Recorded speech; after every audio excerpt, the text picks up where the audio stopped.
I was Commissioner of Education in the state of Vermont, and they wanted me to cut a bunch of money one time in the budget, and I went to the legislature and I said, I could save us about $12 million this year easily. They said, great.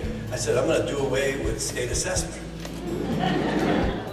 Took the job July 2018. We had a graduation rate of 66%. Right now, we have a graduation rate of 87.8%. So a pattern. Ms. Henderson said the word scholars, right? Everyone at Forest Hill is saying the word scholars. And to have that level of culture and care for children, that is fundamental if you're talking about the success.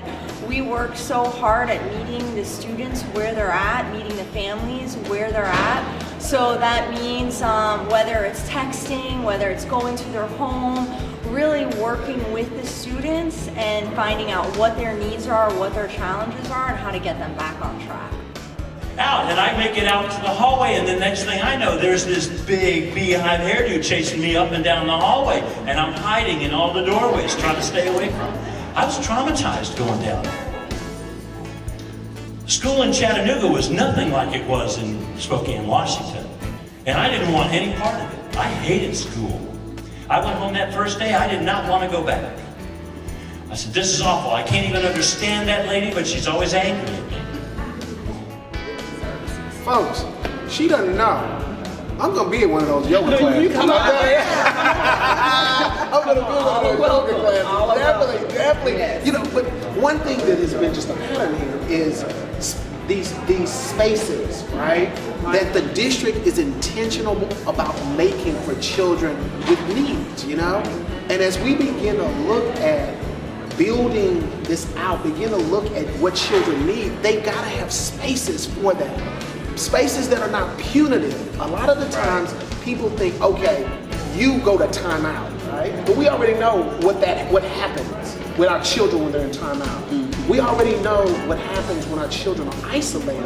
But these safe spaces that you've got a recess room, these health wellness centers that are connected to the needs of families, the needs of children, and just the community needs, and even one thing, self-care. Right. It's more than just a child.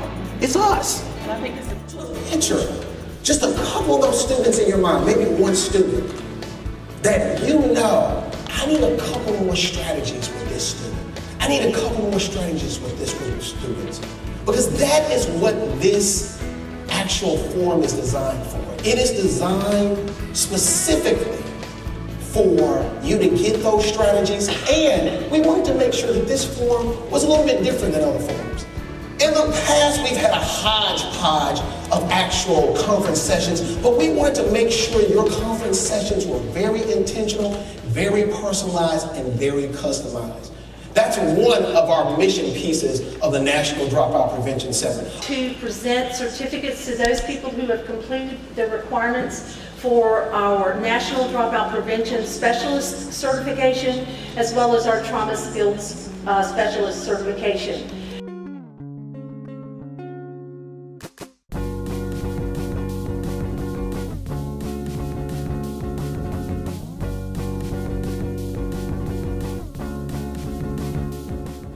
Phenomenal use of music in crafting the learning environment.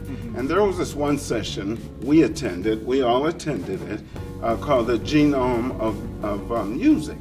And it's going to involve a little bit further research, but we had a renowned psychologist, and he was describing this professional musician's approach to using music to basically sculpt the learning environment. The future will reward clarity, but it will punish certainty. Now, there's a really good book, The New Leadership Literacies. It's by this guy, Bob Johansson. He works with the Institute for the Future. And I just share this with you, not to sell his book, but he puts you in a position to think differently about things. And what he means by this point, reward clarity and punish certainty, if you see that yellow line along the bottom, in a VUCA world, leaders will need to be very clear about where they're going. Very clear about where they're going, but very flexible about how to get there. that we got to prepare kids for their future, not our past. Why do kids have to become co-authors of their learning journey? How do you have to redesign the system? The leadership team, because in order to keep scholars in school and attending school, it takes a village. I'm going to take everything that I can get from here and everybody else and my team to put all my feet forward to doing this truancy and getting these kids and finding the reasons that they're truant and working with them as a whole child. And so I took the time prior to school year 21-22, the summer, to build relationships with the staff members there. So I started with the staff members and very quickly afterwards with the students as they entered in August of 21. And when I say build relationships, I mean taking those personal interests in students, taking the time to get to know them as people, and then growing to the student that we wanted them to be and that they deserve to be. In mental health issues and acknowledging those, they were there before, but isolationism, the fear-driven culture has really changed some things in our kids, and we need to make sure that we're addressing those as we move into the future. I'm relatively new to the teaching profession. One thing that I really enjoyed yesterday was how supportive and how many great things us educators are doing just across the country. It's where we are. At the National Dropout Prevention Center, we see that trend and we see what's happening, and you've heard us talk about it a little bit. You saw it yesterday with Ray's diagram where we talk about stabilizing and then we talk about moving future focused. And you have a lot of systems that if they were to come in and try to look at future focused, and they're not going to go anywhere. Because as Ray said, the pressure on them is so hard and they have to stabilize. So we're developing programs and things that are designed to help you, things like the Resilient District that we're putting together. Things like the trauma-skilled schools that will help you deal with this issue of cycle and trauma that we're going through and the pressures, but at the same time developing things for future, and you'll hear some of that tomorrow. The future-focused schools, our emphasis. But we've got to get stabilized before we can move here.